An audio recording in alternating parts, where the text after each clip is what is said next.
Titans going up on CBS and the Mike Vrabel Bowl. Or is it the Logan Ryan Bowl? There you go. I like Logan Ryan better. A lot happening in both of these buildings. The Titans fighting head coach Brian Callahan earlier this week after a 1-5 start, taking on the former head coach in Vrabel. The second-year quarterback is out there balling. And the first-year quarterback in Tennessee, hard having getting his feet under him. Cam Ward, play-action pass. Wide open down the left sideline, and the Titans are going to strike first. Good start. He caught it. 10-3 is their largest lead of the season. Don't stop counting now, boys. Mid-second quarter, Patriots with a 3rd and goal from the Titans 3. Drake Maye floats in back corner of the end zone. Austin Hooper just hooping. He went hooping. Go up and pull down that rebound, ties us at 10. Late second quarter now. Maye looking deep downfield and finds Booty.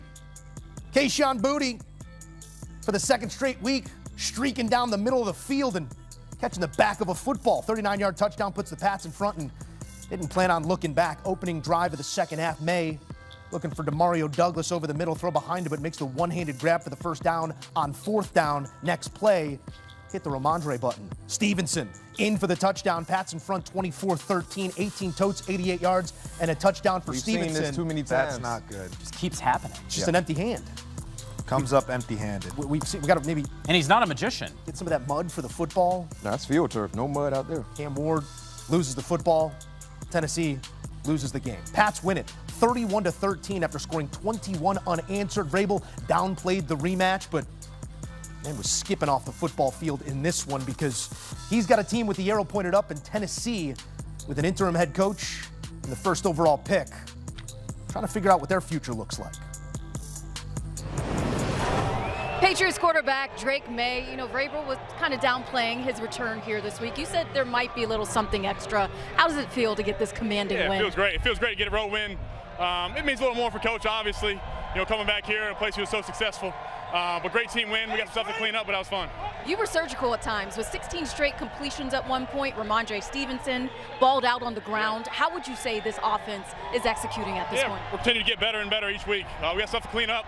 Ran the ball. The guys played great up front, and we got some juice, so we got to keep going. Marcus Jones had a huge interception there to end it. How do you describe how this defense is complimenting you guys? Defense once again, shut out in the second half.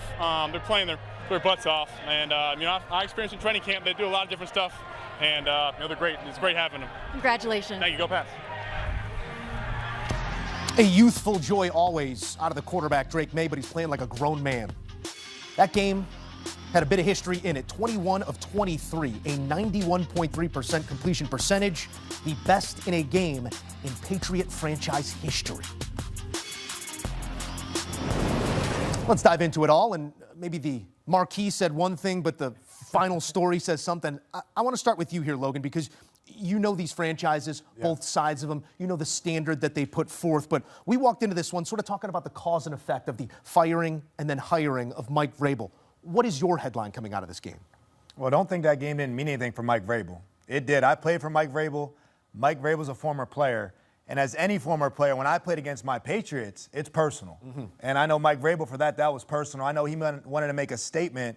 And you can't make a bigger statement than your quarterback beating Tom Brady's record for the most accurate game of all time. That's kind of crazy. I think quarterback is getting too easy now to get ahead of my guy Tom Brady like that. Hold on, we got to change the rules back.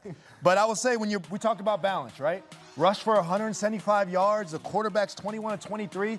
It can't get any better. It can't get any better what Mike Vrabel's doing. I'm big in the Pats fan base. I know these Pats fans were excited to get Mike Vrabel. They wanted him they wanted that opportunity. They didn't love the Gerard Mayo firing, I would say, how it was handled. But for Mike Vrabel, it made sense. And this is why it made sense, because he understands the league.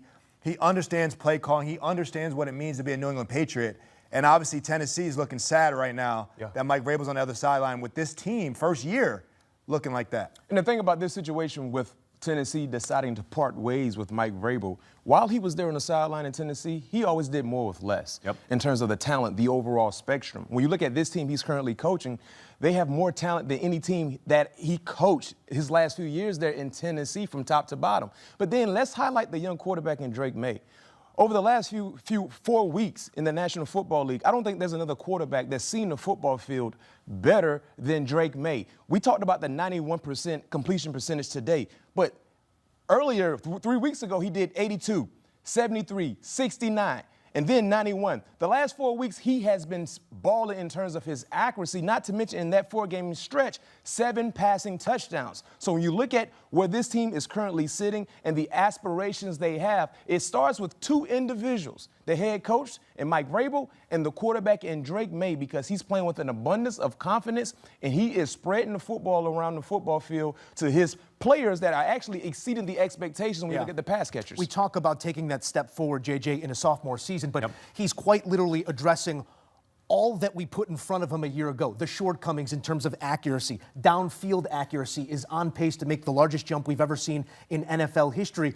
But to B-Mac's point, the personnel for Vrabel might be the best he's had in a couple years. Personnel for the quarterback here still is wanting in something. How impressed are you in the numbers he's getting to with the group around him? Yeah, no, it is. It's very impressive because for the last couple of years, we've talked about the New England Patriots and how they need to go out and get a wide receiver. Not only have we talked about it, the Patriots have tried to go do it. Remember, they tried to go get Calvin Ridley a couple of years ago, right? They tried to get Brandon Ayuk. They have tried for a number of receivers, and all you're going to hear about these next couple of weeks before the November 4th trade deadline is if they could try to get A.J. Brown. He's not going to go anywhere. And so, look, they could still add a running back. Antonio Gibson went down. We're still waiting to see more from Travion Henderson. And, of course, you can't really trust on a week-to-week basis Ramondre Stevenson because of his fumbling issues. We do believe there are going to be some wide receivers on the move over these next couple of weeks. Perhaps the New England Patriots can get their hands on one of them. Also, edge rusher could be a spot. I know we're talking offensively for the Patriots, but if they could get one of those guys that can really set the edge, who could really rush the passer,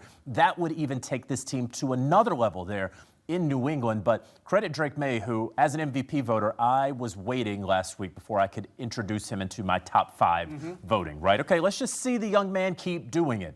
He just did it again. I would have no problem if the vote had to be right now. He would be in your top 5. He would be in my top 5. Top 5. Stacking bricks, one on top of another, Mac, before we move on to more games here. Safe space, right? Yes, it safe is. Space? This is a safe At space. what point can we start being critical about the play of Cam Ward? I know what is stacked against him and the hurdles he has to clear to just move the football down the field. But some of the giveaways we're seeing, the completion percentage, some ugly sacks taken, where can you be critical of the first year I think quarterback? now is the time, because when you're a rookie in the National Football League playing the quarterback position, of course, being a part of a bad team, you're going to struggle. But the unforced errors have oftentimes surfaced in Cam Ward's game too much. Once again, a fumble, right? You had pressure coming down the teeth of the offensive line, but you cannot explain just dropping the football in the midst of a throwing motion that led to a defensive touchdown for the New England Patriots. And we saw the same thing last week.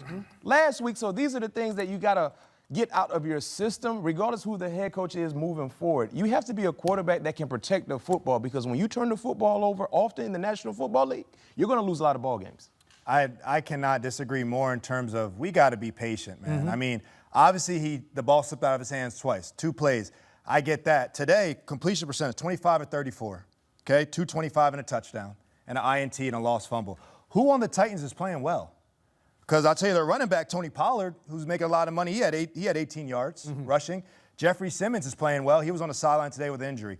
The receivers have not been playing well. They've been dropping the ball. Oh, by the way, the head coach is fired. And by the way, the offensive line coach, who's the head coach's dad, is not there anymore. Yeah. So if you're the quarterback, the #1 draft pick, we fire the head coach 7 games into the season, and you don't have your offensive line coach, who's one of the best in the league. So you think about your safety. I mean, what is the future of Cam Ward when you don't even have an offensive line coach capable on the staff? And a credit to the young man and the young talent that is Cam Ward, who is going to be the first to raise his hand and say, I got to be better. But the team as a whole has to be better around him. He does lead the league in sacks taken and has the lowest completion percentage currently in the NFL. We got more to come here on HQ Postgame as we look at some numbers out of this one. The Pats, 5-2, have already surpassed the win total from the past 2 seasons. And for Vrabel, the feather in his cap, surpassing the win total of the Tennessee Titans the last 2 seasons combined.